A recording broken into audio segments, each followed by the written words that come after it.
अगर आप कोई अंडर कंस्ट्रक्शन प्रॉपर्टी या आउटरेट थर्ड पार्टी से कोई भी प्रॉपर्टी बाय कर रहे हो और उस प्रॉपर्टी की वैल्यू है 50 लाख के अबव, तो as per section 194 IA of income tax act आपको टीडीएस डिडक्ट करने की लायबिलिटी आती है एज पर द बायर.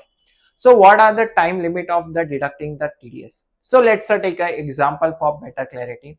अगर आपने से 50 लाख के अबव 1 CR की प्रॉपर्टी आपने बाय की है फ्रॉम द बिल्डर और अ थर्ड पार्टी और इनिशियली आपने से 20 to 25 लाख दिया है, तो टाइम लिमिट है डेट ऑफ द पेमेंट और credit whichever is earlier. तो आपको within the 30 days from the end of the payment, end of the month from the date of the payment, आपको 30 days में TDS liability जमा करने की obligations आ जाती है.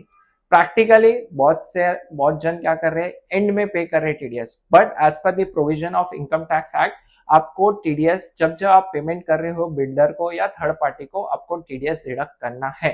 तो समरी में जब भी आप पेमेंट कर रहे हो और credit, mostly payment instalment basis पे पेमेंट कर रहे हो, तो आपको टीडीएस डिडक्ट करना है. इनकेस आपने टीडीएस लेट डिडक्ट किया, लेट डिपॉजिट दिया गवर्नमेंट को, तो आपको पेनल्टी और इंटरेस्ट बेयर करनी होगी. As of now thank you.